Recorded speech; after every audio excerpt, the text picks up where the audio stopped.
Maal jechuudha Jawaar akkamittiin asitti hafuu danda'a? Okiyyaa dhiise bakka. Eenyu dhaqee qabsaaf? Eenyutu guddisa baasa? Nama hundumtuu akkuma Jawaaris hin mararu dhalli isaa hin marara. Hin jaallata. Akkamittiin eenyu dhaqee gatii kana haa kaffalu? Hundumtuu karaa isaa qabsaa. Inni qawwee fudhatee diina irratti dhukaasaa jiru tumaa jirus immoo qabsaa jira karaa isaa lubbuu isaa wareeguudhaaf achi jira. Kun hundumtuu wal qabatee wal simateeti. Bilisummaan kan argamu. Malee akkumatti teenyee isa barbaannu isa jaallannu nas taa'e isa kaaniin immoo deebi. Ani immoo dhaqee du'a Jawaar hin deema. Hin ta'u Jawaar inni akkasii hin ta'u. Hin ta'u. Inni akkasii hin ta'u walumaan deemna. Kanaaf waa'ee nageenya keenya nuyi kutannee itti deemaa jirra waan ta'eef waan tokko yaadda'ina. Gaafa ati baatiin itti hime ijoollee kee Jawaar bahee jedhee itti hime. Abiyyi hidhamee jedhanii hin hidhamnee jedheeni. Abiyyi du'ee jedhanii hin duunee jedheeni. Kanaaf biyya sanitti akkamitti baheetiin hin jiraataa jedhanii. Obboleessa keenya Jawahariif Baqqalallee nuti argamu keessa kanaan gammannee jirra. Ani wannin jiru Baqqalaa Garbaa fi Mararaa Guddinaa biyya keessatti zamana dheeraa qabsoo gartee karaa dimokiraasiitiin qabachaa turanii. Amma immoo obboleessa keenya Jawahar waan achitti deemee jecha inni yoo asitti nu keessatti hafee nu wajjin qabsoonnee isaan gargaarre yoo achi deebi'uun isaa tun yoo gartee uummanni Amaaratii fi Nafxanyaan ammallee isa kana ajjeesanii yoo garaa nu balleessan hin beeynu inni asitti hafee yoo isaan kana koofee waliin gargaarree tumsine irra wayyaayyeetii yaadaan asitti inni hin deebiin biyyatti. Mootummaa akkamiin amantan kan jedhu mootummaa hin amannu amannees hin beeynu garuu biyya keenya keessatti nagaan dimokiraasiin sirni federaalawaa dhaabbachuu qaba. Kan ammoo tarsiimoo qabsoo nagaatiin geggeessuu qabnaa jenna. Kan hoggaa jennu aarsaa hin qabuu jechuu miti. Hin hidhamnuu jechuu miti. Hidhamuunis qaama qabsooti. Ni wareegamnas. Tarsiimoo qabnuun beekumsa qabnuun uummata keenya gurmeessine sirna amma dura ofirraa kaafnee jirra. Sirna kanas ni jijjiirra jennee amanna nu. Ka jijjiiruu baay'ee nu yaachisu nu.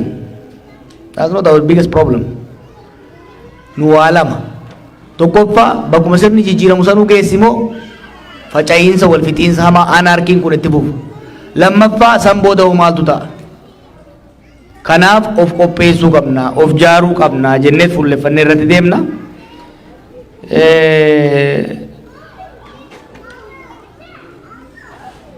Kan ijoollee bosonaatiin kaafte Baqqalaan kan isa kaasaa ture. Hedduun isaanii nu wajjin hidhamanii hidhaa keessatti dararaan meeqarra ga'eet qeetti hoggaa galan ajjeechaadhaaf barbaadamnaat qeetti haadha ofii duratti duudiddaaf bosona gale dargaggeessi. Kun dhugaadha nu. Oduuni miti barka beeynu. Oduuni miti. We know them. We know them. Amma yeroo baay'ee namni quba nutti qaba akka nuti faallaa sanii jirru. Kami jaarmayni gadi ba'ee biisan keessa osoo taa'u osoo maqaa shororkeessaa itti dhoobamee jiru gadi baanee koora irratti ejjennoodhaan waraana shanii jedhamu hin beeynu waraana bilisummaa Oromoo jedhamu beeyna jenna. Namni jedhan jiru bara. Fakkeessaa miti barnu. We walk the talk. We don't just talk. Nui achi keessa teenyee tokko siyaasaa madda siyaasaa jira dhugaa qabanii.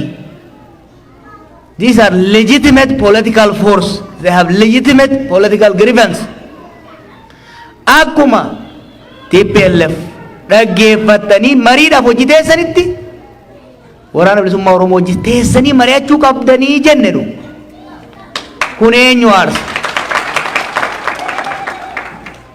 Kora keenya irratti dhageessanii duubiti hoggaa dura ta'an keenyas sankoo osoo ta'e riizoluushiniidha.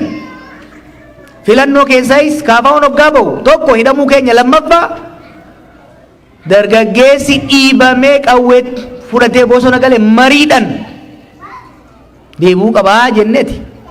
Ammas marii biyyoolessaa hirmaattan malee jamee dhiibbaa meeqa godhamaa jira.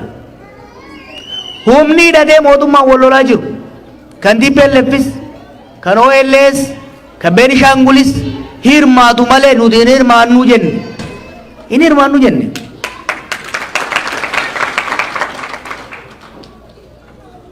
Tarsiimoo adda addaa hordofna. Nuti waraana bilisummaa Oromoo wajjin.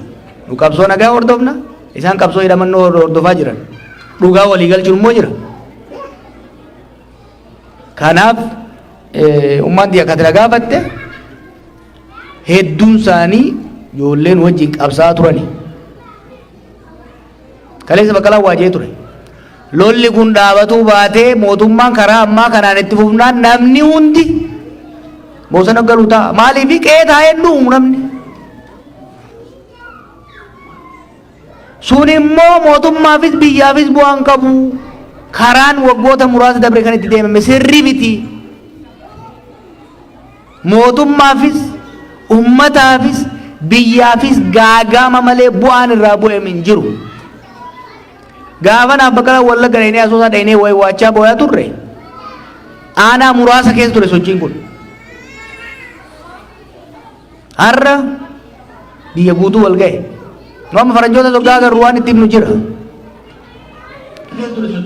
Kaaba qofarratti fuulleffatanii deemaa jiran.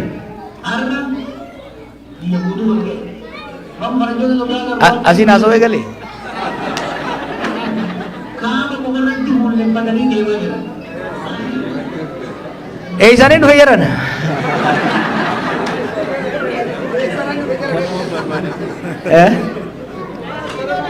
Ga'e? Ajaa'iba. Kanaaf nuyi akkuma reefu bakkeen jeetti wanni baay'ee nama gaddisiisu mammaaksa amaarinyaa tokko jira. Maal jaansi የገደለው ባልሽ የሞተው ወንድምሽ ሀዘንሽ ቅጣጣ ከቤትሽ አልወጣ እንገልቹ ገይታን ያፋን ዲሮ ሰልቢና ኬስ ጅራ በር dur ormatu nu ajjeesa orman nu hidha nu darra jenna amma keenyuma walafaan gara galee walafaa gutti jira kunurra dhaabbachuu qaba namni keenya rakkatee jenne kana ka jechaa jirru ka akka itti cabsan baratanii ka jettu ka Oromoo cabsee dagarre ka ofii caccabe malee nu uma waan tokko sodaatina. Jawaar ajjeesuu danda'u, Baqqalaa ajjeesuu danda'u, Oromoof Oromiyaa garuu hin danda'amu. Kanaaf an baay'ee na yaachisu sun anta san boodatiin na yaachisa. Tooftaan cabsuuf tooftaan xaala'u xilafa'u damsisa'u waggaa lamaan dabre kana biyya damassaste malee bu'aan isiin buufte jiru. Kanaaf nuyi kan jennu mootummaadhaanis humnoota biyya alaatiinis kan jennu biyya damassaste malee ookiyya dhiise bakka nin dheereyse jechuudha nin dheereyse an fitadhe bakka akkas taanan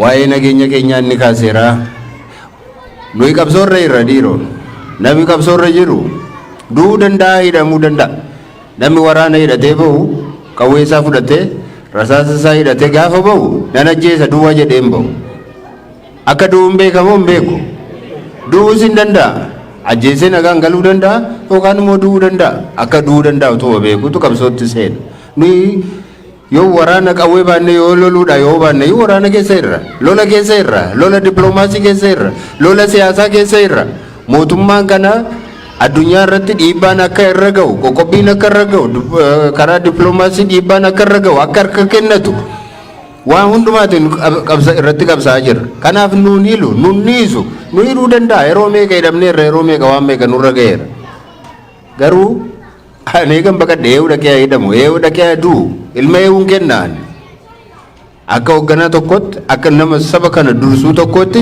wajjiniin dhaqee waan sabi koo ta'e ta'uun dirqama kooti. Maal jechuudha Jawaar akkamittiin asitti hafuu danda'a?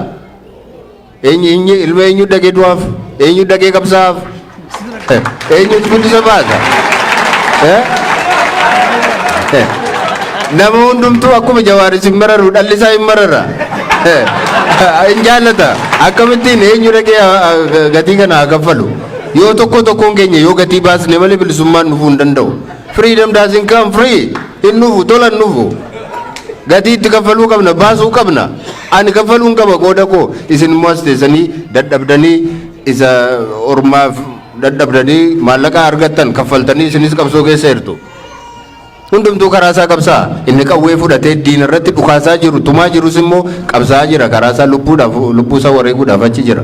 Kun hundumtuu wal qabatee wal simateeti bilisummaan kan argamu malee akkuma itti teenyee isa barbaannu isa jaallannu nas taa'e isa kaaniin immoo deebi ani immoo dhaqee du'a Jawaar hin deema. Hin ta'u Jawaar inni akkasii hin ta'u hin ta'u inni akkasii hin ta'u walumaan deemna. Kanaaf waa'ee nageenya keenya nuyi kutannee itti deemaa jirra waan ta'eef waan tokko yaadda'ina.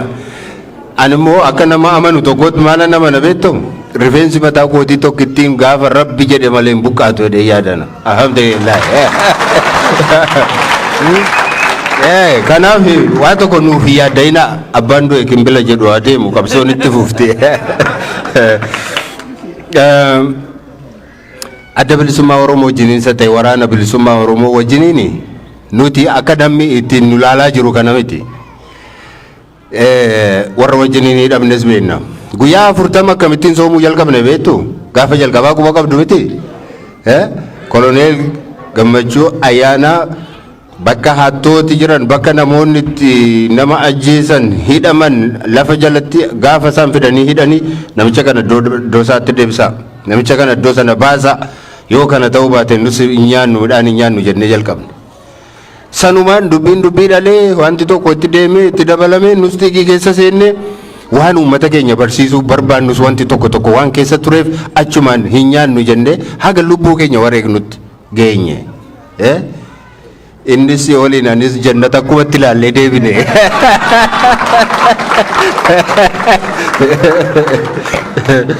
Kanaaf hariiroon keenya hamma kanadha. Mana hidhaa keessatti akkamittiin akka wal gaafachaa turre nutu beeka. Risoorsii namni nuu kennu akkamitti walii qooda akka turre nu miti isaantu dhugaa ba'uu danda'a gaaf tokko. Nuyi osoo nyaannu isaan agabuun bulanne. Nuyi osoo uffata kafana otoo qabnu osoo uffataa jirru isaan immoo isaan agabuu isaanii hin bulanne. Namoonni baay'een yeroo sana turan keessaati kun reeduwaan faas jiru bakka kana jiru akkam akka ture jechuudha. Akkamittiin wal ilaalaa walis gargaaraa walis hubataa akka turre nutu beeka. Ammamiin akkamitti akka walii qabsaa'aa akkas geenyes beenna. Hakiimota keenyas haa ta'u ogeeyyii seeraa akkamitti walii qooda akkamitti wal hubataa akka turre hunduma beenna. Mala qabsoo keenyaatu adda adda malee kaayyoon keenya tokkodha. Saba nuyi bilisoomsuuf deemnu saba tokkodha. Kanaatiif abbaan milkaa'e haa milkaa'u abbaan deeme haa deemu. Gufuu walitti hin taanu wal dura hin dhaabbannu. Booddeetti waliin harkifnu jennee akka kanatti deemaa jirrannu malee callisneetuma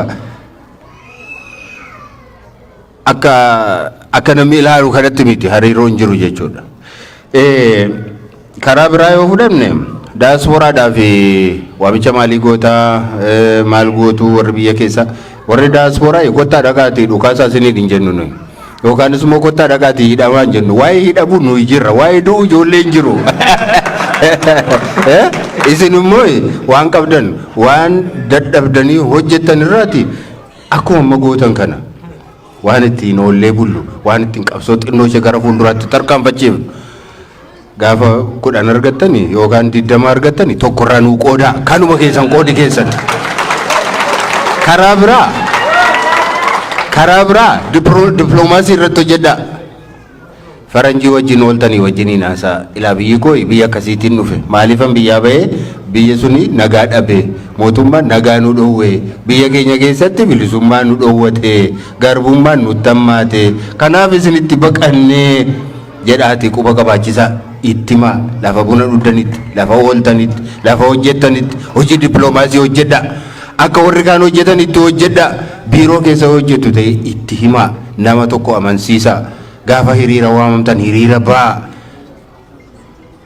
gaafa akkas godhaa isiniin gaafa jedhamtan sana amanaati hooggantoota keessan amanaati baa hoogganaan keessan korraabtisa ta'u maalisa ta'u amanaa saba biraarraas baradhaa muuxannoo horachaa deemaa waan hojjettanitti immoo booddeetti deebi'aati ilaalaati reflect gochaa deemaa kanuma isiniitiif dhaamuu barbaanna daaspooraan hojiinsa akkanuma warra birootti immoo waan itti himuun irra jiru immoo itti himna yeroo isaa eegganne obbo Baqqaleen attam ta'anii yeroo jettan kora geggeeffannee turre dhiyoo kana kora sana keessatti Jawaar sila dubbateera dhaaba Oromoo fakkaatu tokko bakka hundumaatti walitti finnee ijaarraa dhaaba Oromoo fakkaatu jechuun Oromoon jaarsa duwwaa miti kan inni qabu nuyi warri KFO keessa turre baay'een keenya warra xinnoo lafarra bubbuleedha umuriin keenya guguddaadha jechuudha kanaatiif dargaggoonni dhufuu qabu ga'eessonni dhufuu qabu jaarsoliin immoo hamma tokko warri dura deemanii warri qajeelchaniif warra hooggansa olaanaa kennaniif immoo isaaniin immoo tursuun barbaachisaadha kanayyuu immoo guutummaa Oromiyaa keessaati amantaanis naannoodhaanis waan hundumaanis waan Oromiyaa fakkaatu ijaarra jennee sana ijaaruutti milkoofneerra akkuma sanaatiin namooti wal jalaa duubaan suutaan warri tokko warri qabsoo kana keessa waggaa dheeraa ture isaan immoo dargaggooti bakka isaanii bu'anii akka isaan paartii kana akka isaan gara fuulduraatti tarkaanfachiisaniif yaalii godhame keessatti namoonni tokko keessaa hafaniiru amma gaafa kora sana geggeessinutti obbo Baqqalaan koree hojii raawwachiiftuu keenya keessatti miseensa turan amma immoo koree giddugaleessaa keessa yookaan seentiraal komitee keessa jiru garuu eksekuutiif komitee keessa hin jiran ammas miseensa paartii keenyaati ammas koree giddugaleessaa paartii keenya keessatti miseensa ta'anii muuxannoo isaanii qoodaa jiru.